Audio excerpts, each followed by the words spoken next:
India TV YouTube channel को subscribe करें और बेल आइकन दबाएं। सबसे पहले बात महाराष्ट्र की करते हैं, जहां कोरोना के लिए ब्रेक द चेन मिशन की शुरुआत की गई है और कल रात से इसकी शुरुआत हो चुकी है। रात 8 बजते ही पाबंदियां लागू हो गई। जरूरी सेवाओं को छोड़कर घर से निकलने पर रोक लगा दी गई। महाराष्ट्र में फिलहाल 15 दिन के लिए मिनी लॉकडाउन लगा है, लेकिन अस्पतालों की हालत आज भी वैसी ही है। बेड और आईसीयू की कमी के कारण लोगों की मौत हो रही है।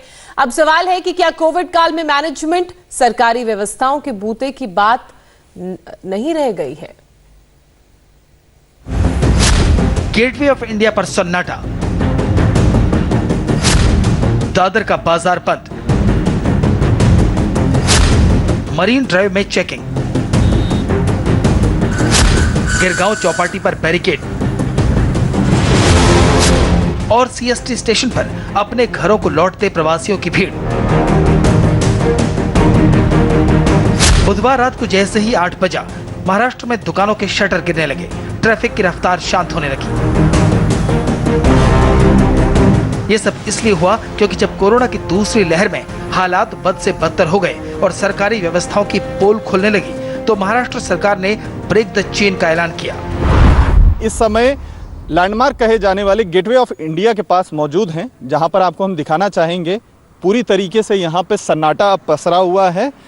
लोग जो थे यहाँ पर, हालांकि कोविड के बढ़ रहे मामलों के चलते जो पब्लिक प्लेसेस थे या टूरिस्ट स्पॉट्स थे उनको बंद कर दिया गया था, लेकिन खास तौर पर ये जो गेटवे का पूरा पैसेज है, जहाँ ताज होटल और ट्राइडेंट होटल ये सब हैं, ये टूरिस्ट प्लेस होने की वजह से अच्छी खासी संख्या में लोग यहाँ पर आते हैं। समंदर किनारे सेल्फीज लेने के लिए फैमिली के साथ आते हैं अच्छी खासी संख्या में, लेकिन अभी फिलहाल यहाँ पर सन्नाटा पसरा हुआ है। एक साल में स्वास्थ्य इंफ्रास्ट्रक्चर बढ़ाने के दावे हवाई होने लगे, तब जाकर महाराष्ट्र में लॉकडाउन का ऐलान हुआ। सरकारें कोरोना के मामले घटने के बाद बेफिक्र हो गई थी और इस बेफिक्री के बाद जैसे ही आंकड़ों में जंप आना शुरू हुआ, महाराष्ट्र सरकार क्लीन बोल्ड हो गई। नए मरीजों के मामले में महाराष्ट्र अकेले ही दुनिया में तीसरे नंबर पर रोज खड़ा रहता है। महाराष्ट्र से ज्यादा केस सिर्फ ब्राजील और अमेरिका में मिल रहे हैं। लिहाजा 1 मई की सुबह 7 बजे तक दौड़ने और भागने वाली मुंबई को रोक दिया गया है। हम इस समय मुंबई के सिद्धिविनायक मंदिर के पास मौजूद हैं। नाकेबंदी यहाँ पर मुंबई की दादर पुलिस ने कर रखा है, उसका हम आपको नजारा दिखाना चाहेंगे। चेकिंग के लिए यहाँ पर जो स्थानीय पुलिस है, उनके अलावा ट्रैफिक पुलिस भी यहाँ पर मौजूद है। जो लोग रात 8 बजे के बाद निकले हुए हैं घरों से, क्योंकि सरकार और पुलिस लगातार ये बार बार अब लोगों से अपील कर रही है कि जो लोग बाहर घरों से निकले सिर्फ इमरजेंसी की वजह से, या जो एसेंशियल सर्विस वाले हैं वही लोग घर से बाहर निकले, बेवजह घरों से बाहर ना निकले। इसी की अपील के बाद जो लोग 8 बजे के बाद दिखाई दे रहे हैं, वहां पर पुलिस गाड़ियों को रोक रही है।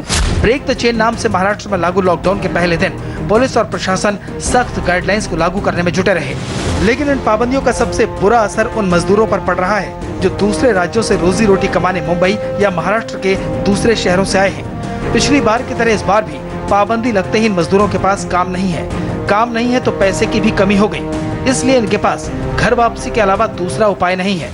मुंबई के तमाम रेलवे स्टेशनों पर रात भर भीड़ रही। स्टेशन पर मौजूद हर चेहरे पर कोरोना और लॉकडाउन का खौफ था।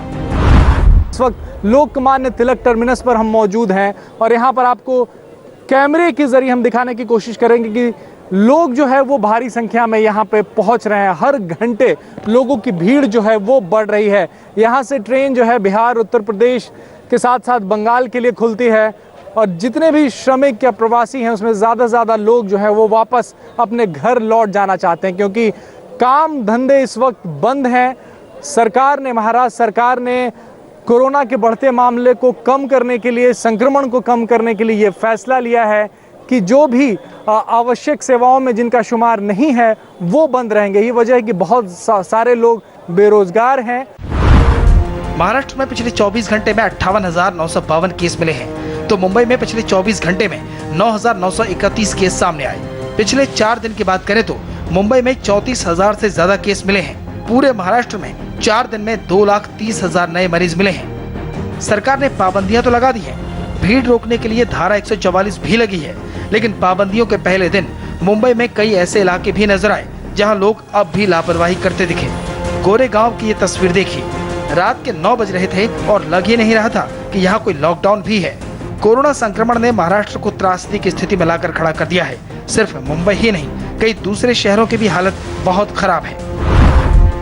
बुधवार को पुणे में 7,887 मामले सामने आए, तो नागपुर में 6,562, ठाणे में 628 और नासिक में 3,960 केस सामने आए हैं। महाराष्ट्र में सबसे ज्यादा जरूरत इस वक्त ऑक्सीजन और वैक्सीन की है। राज्यपालों के साथ मीटिंग में पीएम ने भरोसा दिलाया है कि कहीं भी वैक्सीन की कमी नहीं होने दी जाएगी। महाराष्ट्र में जिंदगी से लेकर मौत तक कतार में नजर आ रही है। शमशान घाटों में शवों की अंत्येष्टि के लिए लंबी कतारें लगी हैं, तो कब्रिस्तान में लोगों को दफन करने के लिए जगह कम पड़ने लगी है। मौत के सामने जिंदगी बेबस नजर आ रही है। लिहाजा इस चेन में ब्रेक के लिए सरकार के सामने सख्ती के अलावा उपाय नहीं है।